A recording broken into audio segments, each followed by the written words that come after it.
Boy, oh boy, it's your boy JP back with a real good video for y'all today.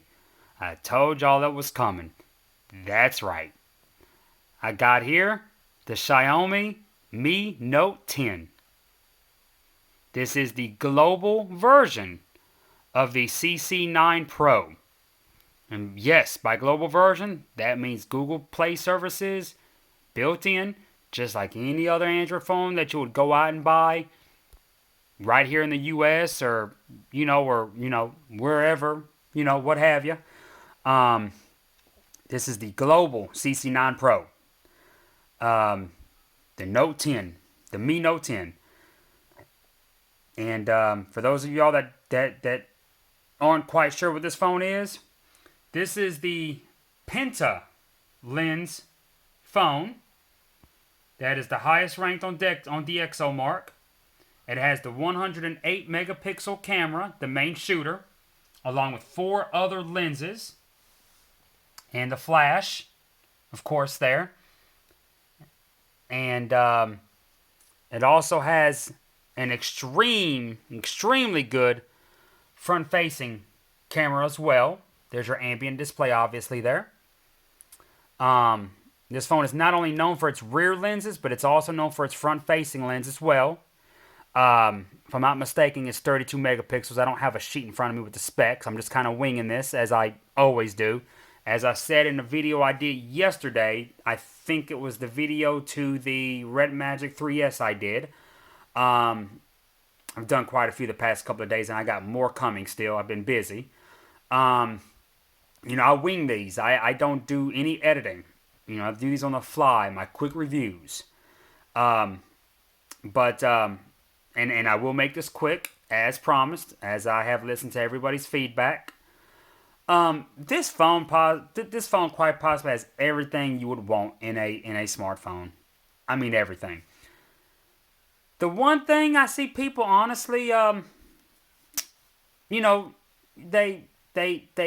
kind of, some kind of turn their head to, but most don't. Most honestly that I've seen the comments is that they're okay with it. This phone, Xiaomi chose a very odd setup. This you would think is a flagship, and Xiaomi, they do price their devices very well compared to the competition. And its price is right along up there with Xiaomi and Redmi's other Snapdragon 855 and Snapdragon 855 Plus powered devices that they've released. The Mi 9, the Mi Mix 3 5G, the Mi 9 Pro, the Redmi K20 Pro, etc. The Redmi K20 Pro Premium, which has the Snapdragon 855 Plus instead of just the 855. We could go on about that. This phone is priced like those. And it actually does not have either version of the Snapdragon 855. This actually has the processor that the regular K20 has. Not the K20 Pro or the Premium, but the K20, which is the Snapdragon 730G.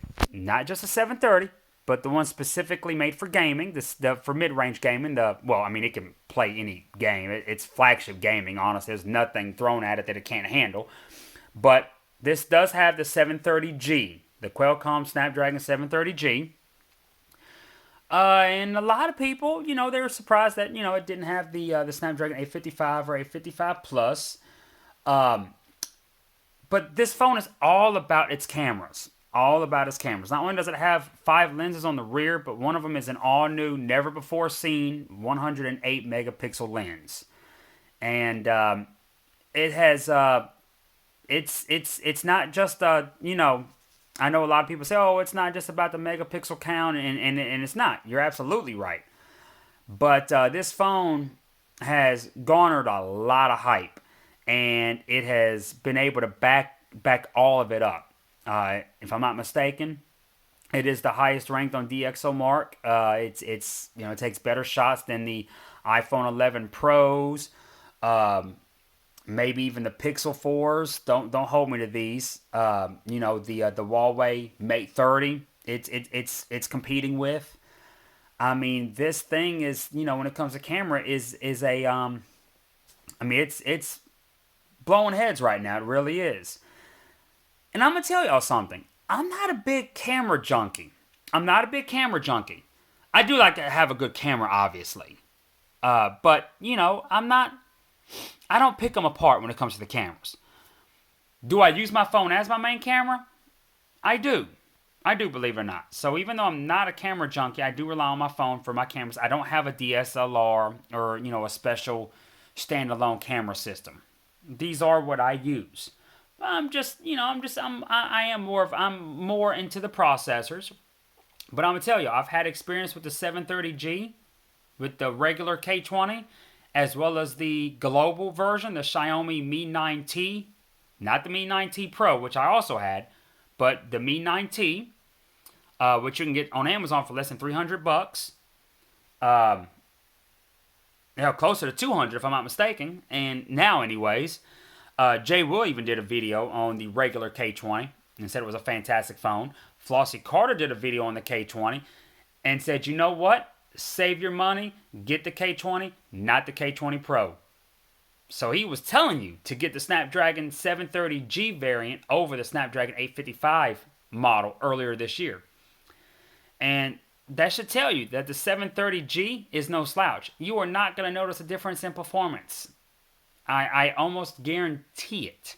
It's the reason why he said that earlier this year. Again, comparing the K20 and K20 Pro. Save your money.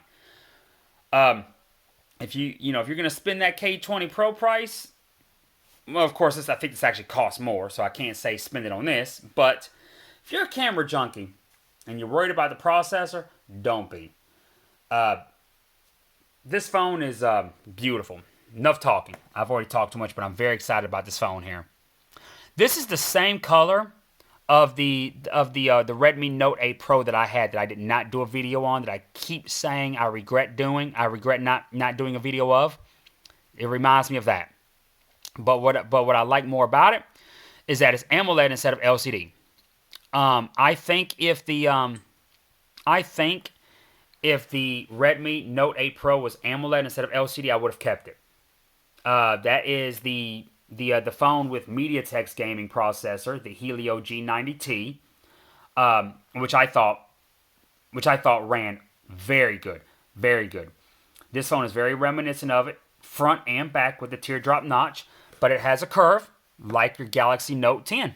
Imagine that, Note 10, and it actually slopes more than the Note 10. I have had experience with the Note 10. I didn't do a video of the Galaxy Note 10. I didn't actually own one. I don't get sent Samsungs or Apples to review, so anytime I do have them, they're bought by me. But my body shop man that works on my cars for me actually has one. Got a real good deal on it. We'll save that for a different story. But he has one, and of course I held one before he had it. But I was handling his the other day. And I know the phone hasn't been out but for a couple of months, but I'm not the biggest Samsung fan, but I was actually very impressed with the Note 10's build quality, just the shape of it. I was really expecting it to just be like the S10, which I did like. I always end up liking the S10s more than the Notes because by the time the Note 10 comes out, I'm just kind of over it. But Samsung did do quite a few different things with the Note 10's design compared to the S10. So, and I was actually very impressed with it. And this phone is actually built just like it. Right there on the bottom, the way it's chamfered over there, the rounded edges there. Just like that. Just without the pin. But the curve on this is more like the Mate 30. Which I also did not own, but I do know someone else that does, and I've got to handle that. He even offered to let me borrow it and do a video on. I should have. But he had hell getting the Google Play services on that phone. So I can't recommend it, honestly. And I love Huawei's products, but fortunately. But look at that slope. Xiaomi actually advertises this as being a 3D screen. And it is. It slopes further down than the Note 10 does. And it's beautiful. The notch isn't it's not separated like it is on the Note, where it's like a punch hole or hole punch, however you say it. It's still a notch, a teardrop notch, if you will.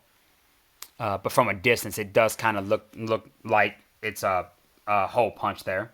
It's a very small notch, smaller than most teardrop notch equipped phones, if that makes sense. Here's some of the stuff that comes in the box. There, your charging cable, your wall unit. This does have I think 30-watt charging. And yeah, 30-watt fast charge. There's your clear TPU case, your book, your SIM ejector tool, box obviously. Not a big deal on the presentation. Xiaomi didn't go all out or nothing like that. I mean, it's really pretty basic, honestly. I mean, there's really nothing to it. Mi Note 10. The basic stuff there, basic fanfare. Has a very